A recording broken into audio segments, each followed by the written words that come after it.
Good morning, everyone. Thanks for joining us here at the Roland Studio. Next up, we have an exciting panel called The Art and Impact of Collaboration in Music Production, moderated by Grammy-nominated and Latin Grammy-honored engineer, vocal producer, and artist Simone Torres. Thanks, Melody. Guys, how is everyone's NAMM going so far? Good? Day 2. How many people's feet are falling off? Because mine are a little bit. Walking around. Hey, I see friends in the audience. This is really fun.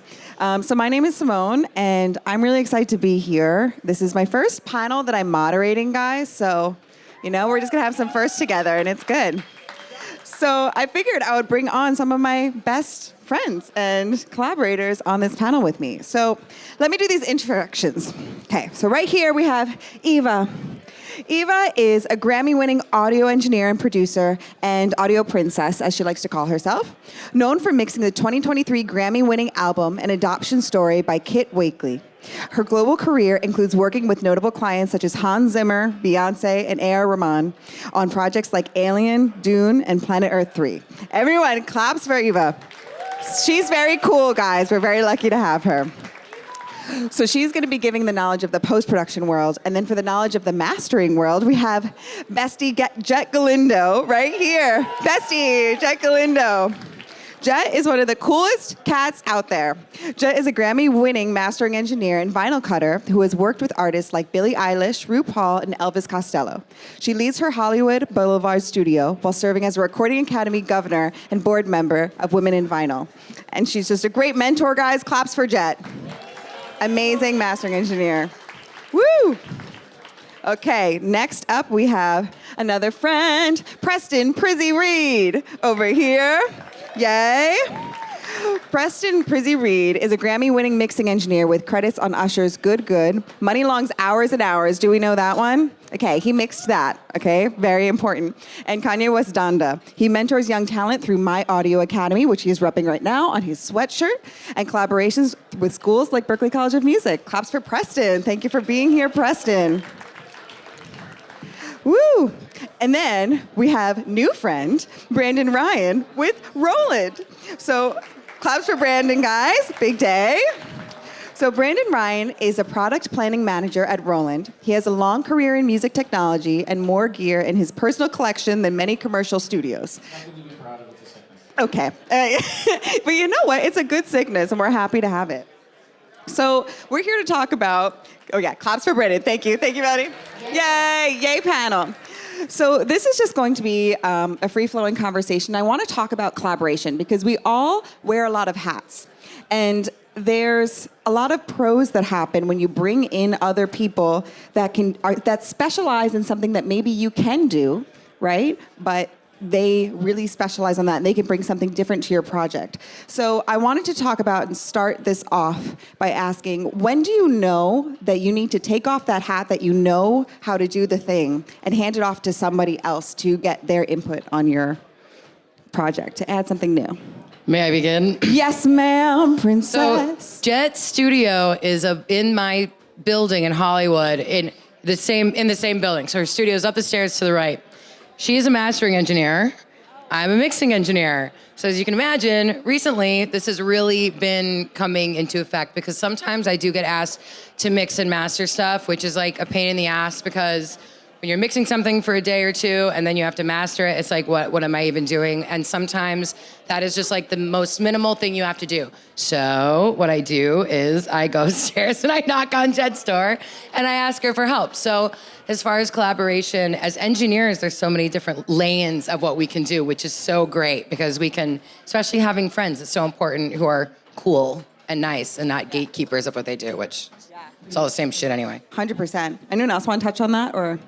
Yeah, so I think the collaboration part is like the most important part of music in general. There's been times where Simone would send me something and I'd mix it, she'd have her notes. A lot of notes, normally. To say the least. And, but, you know, to embrace that collaboration part is everything because that opens communication, that opens trust. And eventually you kind of start to hear, you know, your ears start to collide and hear things the same way. And that's the ultimate goal as a musician. So, and that spills over into mastering as well. When everybody's on the same page, that's when magic happens.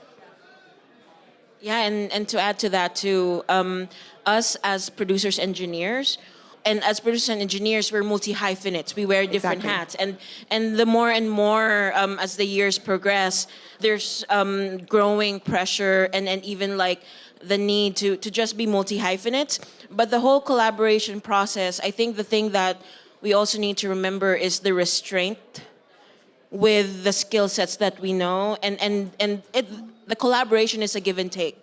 Knowing that, okay, this is where I get to contribute my skills, but the best part about collaborating is working with Simone, Preston, Eva, and taking in their contribution, their insight, and making it work. Understanding that we all have the skills that we have, we all know each other's strengths, but also understanding that we're there to contribute by like understanding our lane and letting people like give and take. I think the ego and the dance of respecting everyone's skill set is so important, and that's how we make great music. Absolutely. In the music production process, historically, collaboration had been, real time when creating it, but also that sort of assembly line of creating music. So, and all of it is an art, right? Arrangement, writing, performance, mixing, mastering, all of it is its own special art. And I think the original question was, when is it time to call in some help? And I think it's if you find yourself spinning your wheels, you're not moving on to any other project. You've been working on one thing for 2 years. You keep going back and forth, and you're too close to it, I think, at times. And you're trying to learn the art of mixing, maybe getting a little bit control freak about it. You're learning the art of mixing while you're trying to learn the art of performance and learn the art of composition. So that's when it's a good time to bring somebody else in, people that have spent a lot of time that can probably get something done quicker than you and allow you to move on to your next creative endeavor, especially if you have friends that do those things. That's the best thing. So you have to get out there. Yeah, and I think that it elevates the music. It's taking the ego out of it. Like I specifically, like on my music, I work with Preston and I work with Jett all the time. And it's cool because I can get it to as far as I can, right, with my ability. And then go, here you go, Preston. And then he makes it sound like I had toy drums before every time, which is really good. I'm like, okay, I was playing a little pretend keyboard before, and then he fixed it. And then same with Jett, like she will bring the music to life in a way that I didn't know was possible. And I think that that's the really cool thing about collaboration. Now, but I want to transition a little bit into, there's a difference between collaboration and someone just giving crazy notes to give crazy notes because they're like really zoomed into their project, right? And I know we've all been there. I have been there. Preston knows that I've been there.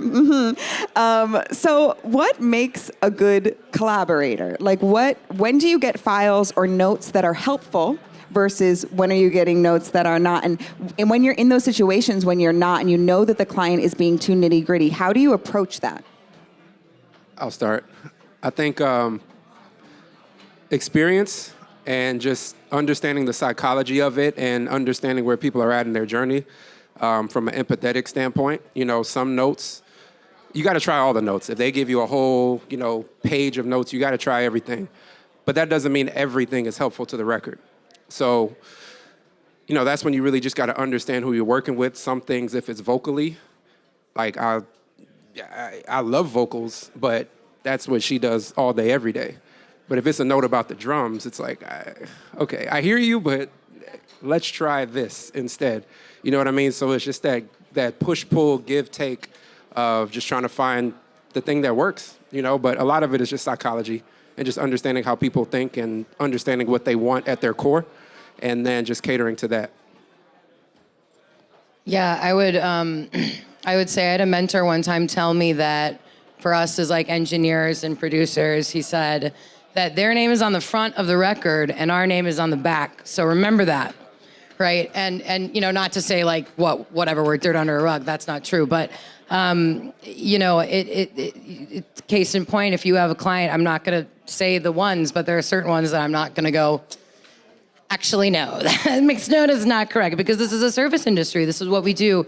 And people have asked me before, like, what do you do if you like just don't like if you just disagree. And it's like, when we're talking about egos, it's art, you know? It's like people have different preferences of the kind of food they eat, how much salt and pepper they want on their shit, you know? So it's kind of like, at the end of the day, is for collaboration. I like when people are like nice, you know? I like when people are kind, and I work with the most anal, annoying people on the planet, but they don't apologize to me, and I like that. Like, I don't need someone to apologize every time they give me a note. They give me precise, concise notes, even if there's 2 pages of them, fine, whatever, like, I'll do them. So that to me, that's fine. And then when people just start running around for me, I don't care, I just will charge more money. So, really, like, whatever. Really great. I think a lot of it is a level of trust, too. You just, especially if you collaborate with people that you've collaborated with before, you look at the work they've done before. If you're the artist, let's say, there's a level of trust you have to have. And then there's a kind of art of letting go a little bit. And I think for a lot of artists, it's really hard to let any part of it go. They want to control everything, certain kinds of artists. And there's something to be said for relinquishing a little bit of control of your artistic vision to people you trust that are experts that can elevate things beyond what you might be able to do yourself. Exactly. And to add to that, like, I completely agree. It's like learning to let go the service industry. But one hot take that I have, I know we all love hot takes, is I prefer, like, I'm probably shooting myself in the foot here, but I prefer long comments over an email that says, I think, yeah, okay, thank you, bye. The detail. Yeah, or like, I don't, like, not hearing from them, or like, or someone that feels that they don't feel confident to say things, and for me, it makes me a bit sad when a client is so apologetic with their notes, and I do what I can to, like, remind them to do not hesitate. I'm here to serve you, your vision, your music. Please let me know what we can do. And I think the more that you give that trust for them to be open to collaboration, I think that they don't go overboard with their notes. It's like, I think that the sense of trust gives that platform for them to be themselves. And also, to be honest, I become better as an engineer because of the notes, because of the revisions. And honestly, as like over 10 years of mastering, it's the revisions, it's the notes that's really gotten me to where I am. So welcome it. That's the best part of the process. Yeah, I That's agree. beautiful. Yeah. And I think that, like, especially working with Jett, I really appreciate that about Jett, because I will be like, no. But I'm very detailed in the notes, and I'll find myself apologizing because I know what it's like to be on the other end. Girls always, every it's so note they apologize. stupid. I'm so sorry. It's like, this is what I do for a living. I know, please. And it's like, I am an engineer and producer, but I still find myself doing that when I'm on the artist side. I'm wearing the artist hat because I'm like, oh, I know that you put a lot of work into this. And it's like, not to disrespect that, here are the things I'm hearing. But Jett is always so great about being like, yes, awesome. And sometimes we end up going with the master that was 2 before or whatever. And same thing with what Preston was saying. It's like, it's the psychology of it. It's like, okay, this is what you want. But sometimes in showing the artist what they wanted, they'll see what it was supposed to, like, you know what I mean? Like, what wins. You were right. You were right. Exactly. Instead of fighting it, you know? And that's a beautiful We thing. like that, by the way. We like that. That hits us. It's validated. We're kind of like, that's what we said. Okay, my next question is about, like, the technicality of how you receive files and how you like to be worked with. Like, I know for me, with how I receive files, I have a document that I send out, right? Like, what makes a good collaborator in that technical sense of, like, are there people that send you sessions that are super messy or, you know, not the correct kind of bounce, and then you're like, oh my gosh, it's so annoying working with this person. How do you guys combat that?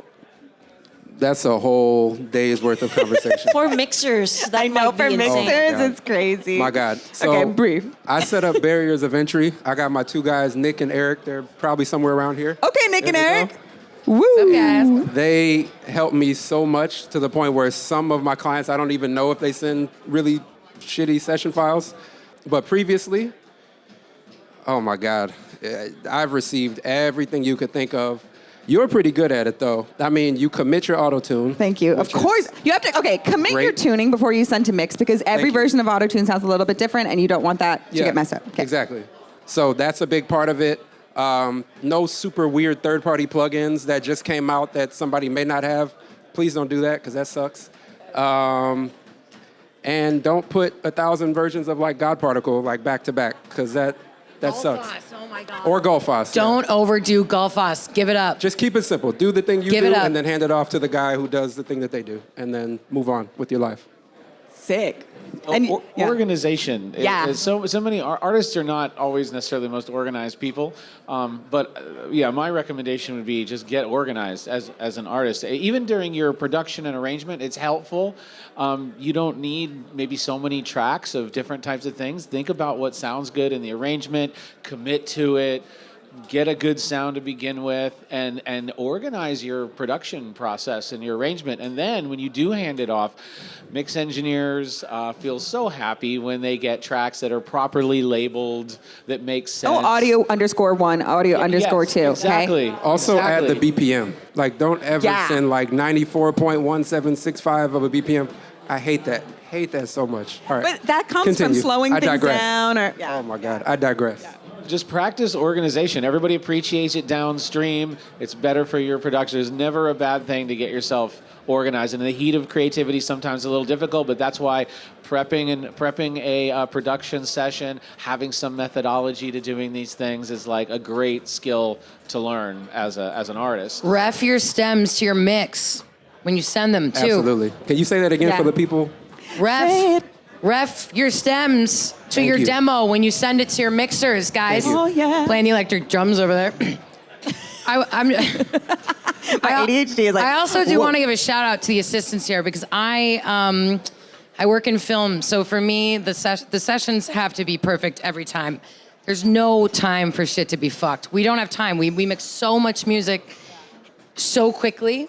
And my assistants as well are just on it. It's like before every project, the color coding. When you give us Pro Tools sessions, you better put the tracks, put all the drums as color, like go, because they have so much to do. They have so much stuff to import, sessions to prep. So when I open it, I just go, which is great. And high expectations when you get to a level where if I work with someone like that, I'll call and be like, are you kidding? That also being said though, recently, I said this yesterday somewhere, I recently was starting a film and talking to people before is very important because I was working on a TV show and the sessions weren't really sounding like the refs. That's what I'm saying. They have to sound the same. And I was like, these are just sounding really, really different. Like it sounds like something's wrong. And my assistant was like, okay, she's trying to like clip gain stuff so it matches when I get it. And I was like, what? So I call the composer, I go, hey, just like, I want to know what's going on because some of the stems like aren't, she goes, oh, I'm so sorry. Like I try to take the reverbs off of everything for you. And I was like, what? No, I was like, you have to leave the reverbs on everything. I need you to print everything. And we both just started laughing. We're like, do we just start a whole entire TV show? And we didn't even have this because we were both so busy before and we're just like, all right, recordings are here, great. I'm like, I'm gonna get started, awesome. And we're like, you just deliver me like 2 episodes of a TV show? And we didn't even talk about what it was gonna look like on the delivery. So anyway, even doesn't matter if you have a Grammy or whatever, that you still do that shit sometimes. So anyway, lesson learned. True. And also metadata, man, for especially in the mastering, but it also helps even in the pre-production.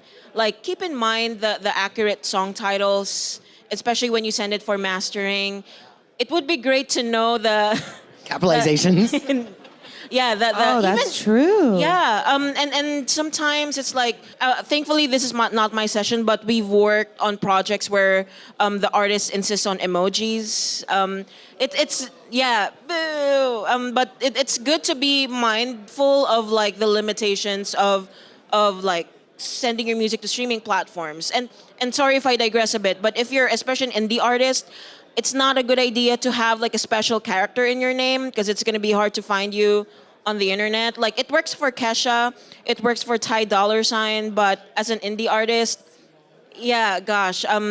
just worth considering. But metadata and knowing your song order, like the track sequence on your album, is very helpful for mastering engineers to know. So, and also like mastering notes, even mixing notes, you don't need to go overboard. Like whatever feels authentic to you in terms of like telling the engineer what your vision is. Like one of my favorite producers, Justin Reisen, who produces for Charlie XCX, the Yeah, Kim Gordon, he would send notes to me as if like, okay, Jett, master this as if it's a 70s pool party. And it fucking makes sense. And you kind of want that type of collaboration where there's trust. But yeah, part of that collaboration is just notes that go along with the record. Yes. Yeah, and I think that it's great when you get files that work for you. It is just like, oh my gosh, because then you can dive right into being creative. And then that ties into even products that Roland makes, right? Like the cloud system being able to let you collaborate easier. Do you want to talk a little bit about that? Yeah, I mean, I think when you're using, you're talking about like not using really weird plugins and things like that. Using tried and true stuff, I think makes things a lot better. Like in Roland Cloud, we have a lot of the classic stuff that's been on hundreds, thousands of classic albums and stuff. And of course, you want to make it your own. That's a lot of times in the arrangement, the composition. But having sounds that people know how to mix. They're tried and true. You can work with other people, use exactly the same sounds. It makes things a lot easier, I think. You always want to have your unique sound. It's how you use things. But I think sometimes having those, especially as when you're kind of you're arranging, you're composing, kind of having sounds that do a job. There's thousands of sounds out there. I think Roland Cloud has like 24,000 sounds or something. But kind of knowing what fits in an arrangement, right? Juno strings, or an SH-101 bass, or a TR-808 drum machine, or 707 toms. These things have a job. They've taken a place in kind of in the way that a string section would, or a brass section would, or what have you. So I think kind of knowing in arrangement how these things work, and that's Roland with a long history of analog and digital and drum machines and everything. There's something there for that, and I think learning what fits where. Again, not to be like a paint by numbers. You want to put your own creativity in there, but there's enough breadth there to really, I think, use those sounds. And when you're collaborating with other people, and you say, "Oh, I want like a Juno string here. I want like a Juno pluck or an SH-101 bass." They know what you mean. They know how to mix it. So there's definitely benefit to that. And I think that with the organization process, what helps me as an artist and engineer producer is having a template that is set up for me for my workflow, that both in my vocal production life, engineering life, and as an artist, because since I already have all my background tracks labeled, like my ad-lib tracks, like everything is routed, all of my buses are named. And so then when I'm in the creative process, I can just be creative, and then my sessions aren't just a bunch of like what is going on. I still will clean it up to make sure there's not like crazy playlist names or whatever, but taking the time to make a good template, super important. But I would love to see, does anyone have any questions for our beautiful panel here? We have a lot of really amazing experts up here. Okay, yeah.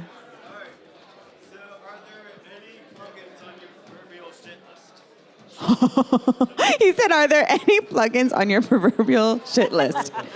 Oh my gosh. Auto-tune was really pissing me off with that authentication shit. I'm sorry. They're fixing it. They fixed it. Now it's iLock again. We like them. I have so many fake emails. Like, auto-tune sucks at Gmail just so I could get a demo for... I'm sorry. I like auto-tune a lot, but I was using UAD auto-tune. I know, this is, that is controversial right there. It is controversial. They're back to iLock, thank God. I know, that just happened. They heard, they heard the people. Ago. Anyway. Yeah. Oh, hey, friend.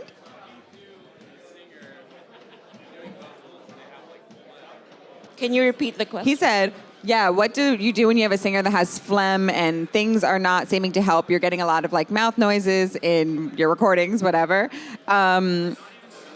Give him some tea. Not even mouth noise. Okay, just bothering them. Okay. Hey, friends. Okay. Yeah. So cold drinks, not a thing. Everything is always room temperature or warmer. I find ginger really helps. I find that a little tip of a little bit of olive oil. A little sip of that is very, very helpful. I'll do that sometimes. That's why, like, Aretha Franklin, for example, like, you would hear stories of, like, she would have, like, a bag of potato chips, and it's the oil, right? Being able to coat the chords. I always have Manuka honey drops in my bag. Those help a lot as well. What's that candy that you That's recommend? the one, the Manuka honey drops. Yeah, see? Jett knows. I always have them. They're Recommended by the Simone. Wetter Spoon. It's like a red package. You get them at Whole Foods. I always have them. But it's really, some people say apple too, and apple can really help with those things, but it's making sure that you have it's always warm things. And then if the singer's really struggling, it's getting them to warm up where they're placing things more in their masks, and the vibrations will start to help get that phlegm off. Yeah. Just to reference your question about plugins on the shit list. Oh, yeah. I'm not going to name any names, Oh, no. but I would say that I think what, from an artist standpoint, to be really careful about is something new comes out, people start using it, and then it's like a new chip that's, or it's new candy or something. You use it on everything and too many things, and it really does. You can hear it. You really hear it, and it starts to sound like kind of like everybody else. And I think so. It's like tried and true stuff is really good to use, or a judicious experimentation with something like new plugins and things, but things get overused. And then you listen back a number of years later or whatever, and that's the stuff that really stands out as kind of not feeling timeless or kind of really sticking out as that was the latter half of 20 whatever when everybody was using that one plugin and they used it on every single track. So, you got to be careful. Things sound really great at first, but it's that judicious use of those things, Yeah. Okay, I'm sorry. Can I say one more thing about these plugins? Yes. I'm sorry. Yeah. Yes, please. I love it. I'm here for it. I'm scared. One of my biggest pet peeves lately are these plugins that just have one knob, okay? God particle. I'm not coming for you, but I will put it on a mix bus. Just saying it. If it's on everything, it sounds terrible. So there's a lot of these new AI plugins, smart, that you just turn up a knob, but I don't know what they do. You go on the God Particle website and you're like, what is this doing? And they're like, well, it makes you sound like Jason Joshua. And it's like, that's really great, but what is this knob doing? Like, is it EQing? I don't understand. And they're like, well, it's just making it sound like a mix. And I'm like, it doesn't make any sense. So I do think some of them are great. Soothe, Golfos, some of these ones, really awesome. I love Soothe and Bloom. Bloom is great too. But if you're putting these plugins on everything, like he was mentioning, I can tell when someone puts these plugins on everything because there's no low, mid, end in the stems I'm getting, right? Because everybody hates mud. They hate it. Yeah, it's just top and bottom. Yeah, just so you get a mix. You're like, how's this even going to sound? You know what I mean? So, sorry. It's like you just have to ask yourself why anytime you load a plugin. Like if you're putting it on everything, why? What are you trying to do? Oh yeah, Mar. Hi, Mar. She's a great vocal producer too. Mar, hi.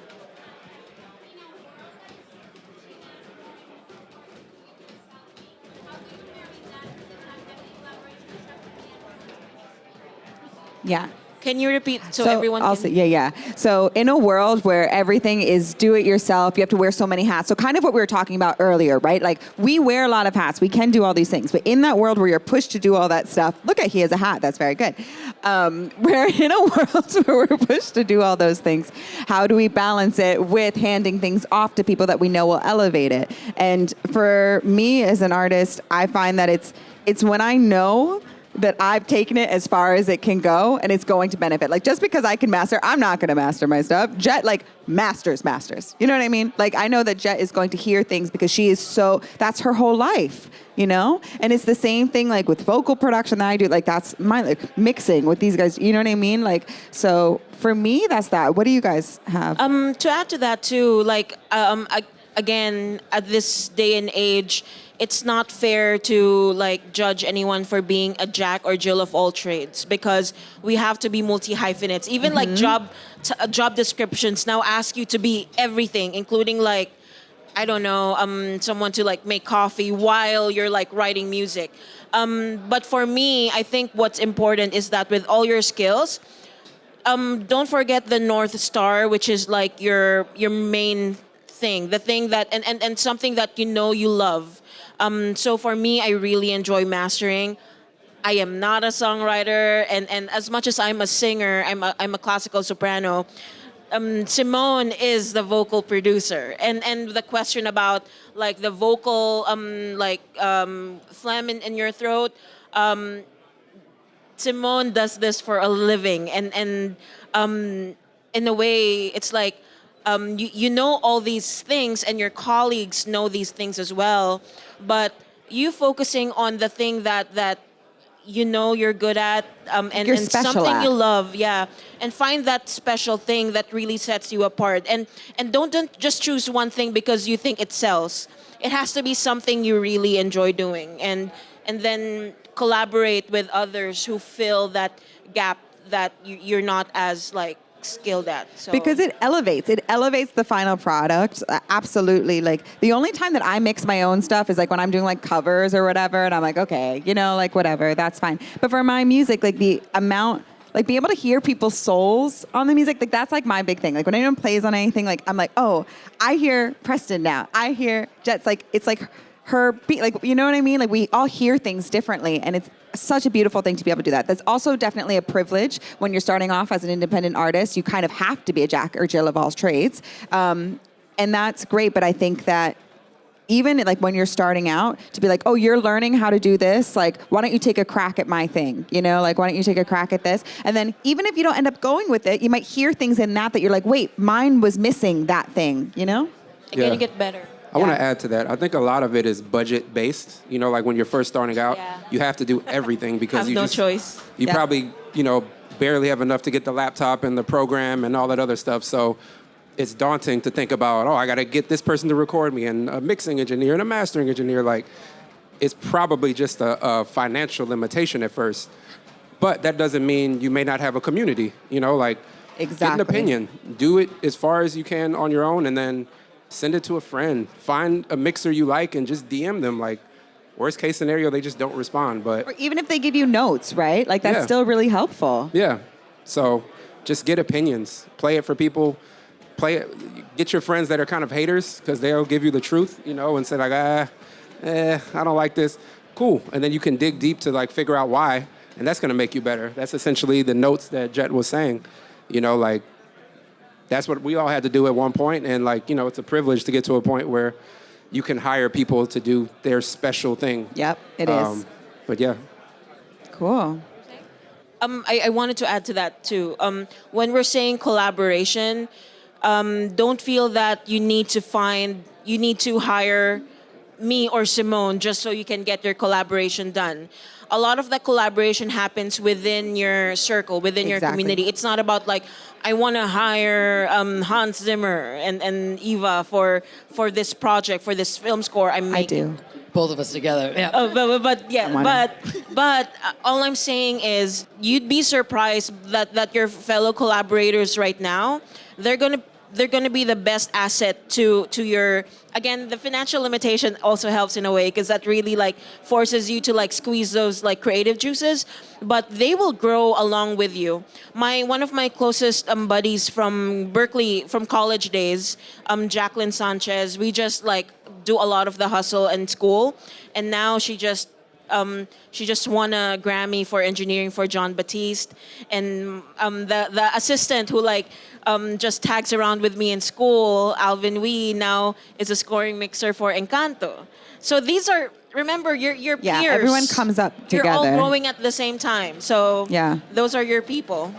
Yeah. And same as like with our crew. Yeah. I know, we came up together late Look at us nights. now. Look at us now. Late nights in Atlanta. Very.